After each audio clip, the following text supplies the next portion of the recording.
Investidores, vamos nesse vídeo falar novamente do Bitcoin, que está sendo cotado aos 41.839 dólares. E nesse vídeo a gente vai fazer um exercício aqui para projetar qual seria o preço de oportunidade máxima para o BTC nessa fase do mercado, nesse momento pré-halving, né? O BTC está dando alguns sinais aqui de que ele pode entrar em um viés corretivo, perder um pouquinho de força depois de um hype forte aí, muito impulsionado pelos ETFs de Bitcoin à vista, né? Então a gente vai fazer aqui uma análise técnica, uma análise gráfica, freestyle, só vamos olhar gráfico e aí a gente vai então exercitar aqui esses níveis de preço que o Bitcoin, caso confirme esse viés corretivo, pode atingir, tá bom? Eu vou deixar o convite a todos vocês que estão chegando agora aqui no canal, estão chegando aqui pela primeira vez, para que vocês se inscrevam no canal, ativem o sininho de notificações para você continuar acompanhando aqui a atualização do nosso conteúdo. Eu compartilho várias análises aqui, quase que diariamente, de vários criptoativos, sempre projetos muito promissores, então eu vou deixar o convite para você se inscrever e fazer parte da nossa comunidade, que já passou dos 13.600 inscritos. O canal deu uma acelerada aqui nesse último mês, e bastante gente está entrando para a nossa comunidade, então faça parte também, tá? Então, para a gente começar a análise, investidores, vou pedir também para vocês que já acompanham o conteúdo, deixar aquele like para fortalecer também aqui o nosso canal. E eu quero antecipadamente colocar para vocês um conceito muito importante, tá? Que é o Ceteris Paribus. Esse é um conceito que você aprende quando você estuda economia na faculdade, né? E, bom, eu aprendi a falar lá nas aulas na facul, Ceteris Paribus, tem gente que fala Coeteris Paribus. E o que isso quer dizer, investidores?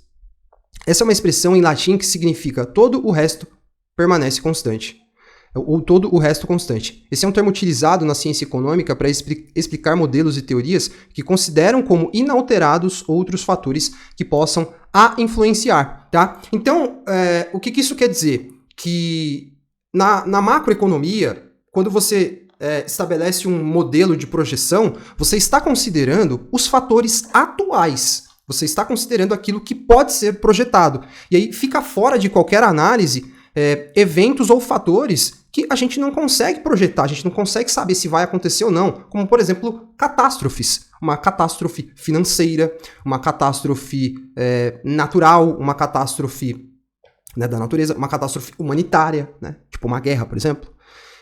Todos esses fatores estão fora dessa análise, estão fora dessa projeção. O que quer dizer? Que se acontece, se Deus o livre acontece qualquer coisa nesse sentido, essa análise aqui, ó, pega ela, amassa e joga no lixo, ela não serve de mais nada. Por quê? Porque os fatores fundamentais vão mudar. E aí o que nós vamos fazer aqui? Nós vamos substituir essa análise por uma nova análise lá na frente que a gente vai estar considerando esses novos elementos, tá? Então, essas faixas de preço que eu vou citar aqui, elas consideram esse fator. Ceteris Paribus, se tudo permanecer como está, esses devem ser os níveis de preço de oportunidade máxima do Bitcoin. Inclusive tem uma brincadeira que a galera faz, né? A galera da economia faz, que é o keep calm and ceteris paribus. É como se fosse, cara, relaxa, tá? Relaxa e confia. Relaxa e deixa rolar.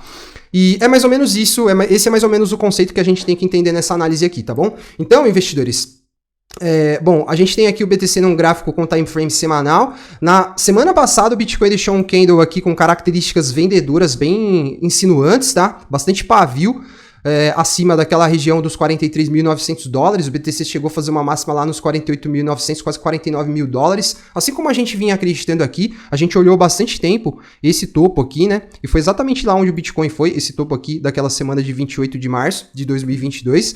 E desde então o Bitcoin perdeu força. Se a gente olha no semanal, ele não fechou candles acima dos 43.900 dólares, tá? E o candle dessa semana aqui, ele já está revelando aqui uma certa indecisão no mercado, tá? A gente tem aqui quase que um doji se formando, né? Então, essa semana aqui é uma semana de movimentos indefinidos aí para o Bitcoin, né? E quando a gente olha alguns indicadores técnicos, os indicadores, eles nos dão algum apoio na hora de tentar imaginar aquilo que pode acontecer com o preço. Os indicadores falham, tá, investidores? Como tudo falha sempre na vida. A gente não existe nada 100%, na análise técnica também não. E a gente tem alguns indicadores dando sinais aqui que a gente pode entrar em uma fase corretiva realmente para o mercado. O Awesome Oscillator está dando um sinal antecipado ali de venda. O índice de força relativa deu um sinal de venda também aqui. Ele cruzou para baixo os 70 pontos. Em termos de indicadores, a gente tem vários dando esses sinais, ó. O estocástico também deu um sinal de venda. O MACD, ele deu um sinal antecipado lá na semana de 11 de dezembro. Se a gente olhar aqui, o BTC já não mais conseguiu se consolidar acima dos níveis de preço daquela semana. E ele não deu um sinal de venda ainda, mas ao que tudo indica, esse sinal pode se confirmar nessas próximas semanas, né? Então, indicadores mostram pra gente realmente que esse movimento do Bitcoin perdeu um pouco de força, né? Esse movimento que tirou ele lá dos 24.500 e levou até os 49 mil dólares. 95% de alta em poucos meses, né? Então é natural também uma correção. Quando a gente olha ciclo, aqui nesse canal a gente exercita análise de diferentes ângulos, né? E quando a gente olha ciclo também, faz sentido a gente acreditar que a gente pode ter uma correção pré-halving. Isso aconteceu em ciclos anteriores. E, enfim, o mercado perdeu um pouquinho de força. Quando a gente olha as bandas de Bollinger também, um outro indicador, ele sugere que o Bitcoin pode vir a alcançar esse nível dos 35 mil dólares. Quando a gente olha para esse indicador, a gente vê que assim, ele tem um comportamento de quando o Bitcoin, ou qualquer ativo financeiro, isso aqui se aplica a qualquer ativo, mas estamos falando do Bitcoin aqui. Quando o Bitcoin atinge a banda superior, e nós não estamos em uma bull run, tá? Quando ele atinge a base superior e nós não estamos na bull run, ele costuma voltar para retestar essa linha média do indicador, que está bem no meio dele. Tem duas bandas, a banda superior e a banda inferior. Se ele rompe para baixo a banda inferior, ele tende a testar a base da banda inferior. Ele testou a base da banda inferior, ele costuma voltar para testar a linha média de novo. Não conseguiu se consolidar acima da linha média para testar a banda superior, ele volta a testar novamente a base da banda inferior. E se a gente olhar, ele vai, eu não vou estender aqui, mas ele fica certinho se comportando dessa forma, né? Tanto que quando a gente entrou nesse movimento de alta aí, ó, testou base superior, rompeu a média, bateu lá em cima, voltou na média, bateu lá em cima, voltou na média, bateu lá em cima, voltou na média, rompeu a média, voltou a testar a base inferior, voltou na média, rompeu a média e tá, ele estressou aqui, ele foi empurrando, né, a base superior, né, da banda superior até lá a região dos 49 mil dólares. Então, ele perdeu força, então a gente pode acreditar aqui que ele pode então fazer um teste nesses 35 mil dólares aqui, que seria a linha média aqui. Esse é um comportamento do ativo, esse é um indicador baseado em volatilidade, tá? Todos esses indicadores que eu mostrei, eles consideram matemática, tem cálculo matemático envolvido. Esse aqui é um indicador que considera a volatilidade do ativo, que seria a oscilação do preço, né? Ele vai pegando o preço de abertura, preço de fechamento, a máxima do dia, a mínima do dia. Aqui no caso a gente está olhando um time frame semanal, então ele pega a máxima da semana, a mínima da semana, e aí ele vai estabelecendo níveis possíveis que o preço pode atingir com base nessa flutuação de preço recente. Então, a gente vê que, enfim, faz bastante sentido quando a gente olha aqui a movimentação do BTC, e esse indicador a gente pode usar em todo e qualquer ativo de preço variável, né? E, bom, a gente tem então esses 35 mil dólares, a gente olha para esses 35 mil dólares, né, investidores, e quando a gente olha aqui também o Bull Market Support Band, a gente também tem um outro indicador baseado em médias móveis apontando para essa região. Ele tem a base aqui nos 35 mil, a base inferior nos 35 mil e a base superior lá nos 37 mil dólares. Quando a gente puxa aqui uma retração de Fibonacci, só desse último movimento de impulso, a gente tem 3 níveis aqui que de acordo com esses níveis de retração de Fibo, faz sentido a gente pensar que o Bitcoin pode atingir, tá? Os 37, os 34.900, praticamente 35 novamente, e 32 mil dólares, né? Então, investidores, eu acho que, bom, qualquer nível desse que o Bitcoin atingir, faz sentido, tá? E por que a gente olha a retração de Fibo? Porque o mercado se movimenta em ondas, ele faz um movimento de impulso para cima, aí ele respira corrigindo, os investidores realizam lucros aqui, aí isso vai derrubando o preço, para depois uma nova base de preço se formar e aí o preço voltar a se projetar para cima, tá? E aí esse movimento para baixo aqui, no caso essa correção que nesse caso a gente está olhando que pode ser para baixo, essas correções elas têm níveis que a gente considera ser saudáveis, e esses níveis são os níveis de Fibonacci, como eu falei aqui, são esses níveis que eu acabei de citar, certo? E então, faz bastante sentido a gente pensar que o Bitcoin pode atingir esses níveis de preço, tá? O ponto que eu considero que pode ser a oportunidade máxima, investidores, pode ser um teste nesses topos que foram deixados aqui, certo? Vai chegar lá? Pô, cara, não sei, realmente não sei. O que eu tenho certeza é que se chegar aqui, esses 31 mil dólares podem ser o ponto de oportunidade máxima, tá? E o mercado pode sim ver o preço do BTC chegando lá, tá? Esse nível dos 31 mil dólares, ele é muito importante para o psicológico do mercado. A gente vê várias interações do preço do BTC com esse nível, né?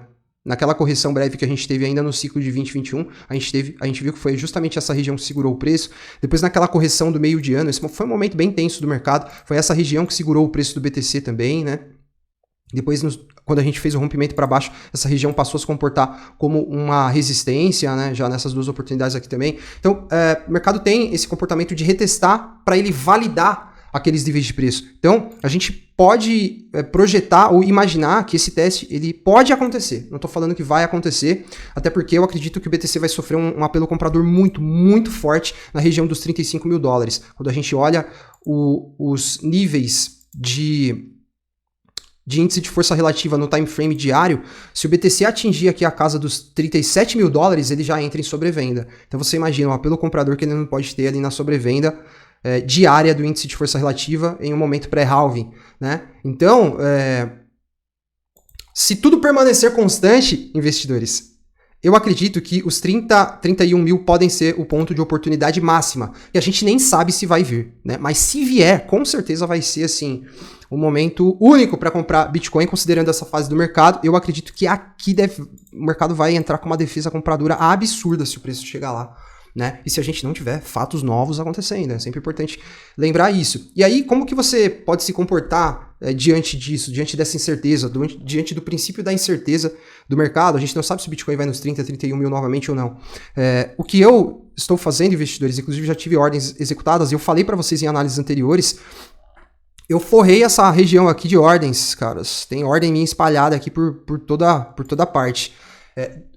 Ordem nos 40 mil já foi executada, eu tenho ordem nos 37 mil, nos 35 mil, nos 33 mil, nos 31 mil. Então aqui, quanto mais o preço se projetar para baixo, mais ordens minhas ele vai capturar, tá? É muito arriscado você colocar uma única ordem em um único preço, porque pode ser que o preço não chegue lá, né, cara? E às vezes chega pertinho. Às vezes chega a 1 centavo da sua ordem e não executa. Por isso que é legal você forrar, né, uma determinada faixa, um determinado range ali com várias ordens. Você divide o capital em pequenas partes nessas ordens. E aí o que o preço capturar legal, você montou ali a sua posição, né? Então essas são possibilidades que podem ser exercitadas aí, tá? Então é isso, investidores. Vamos ver como que o mercado se comporta.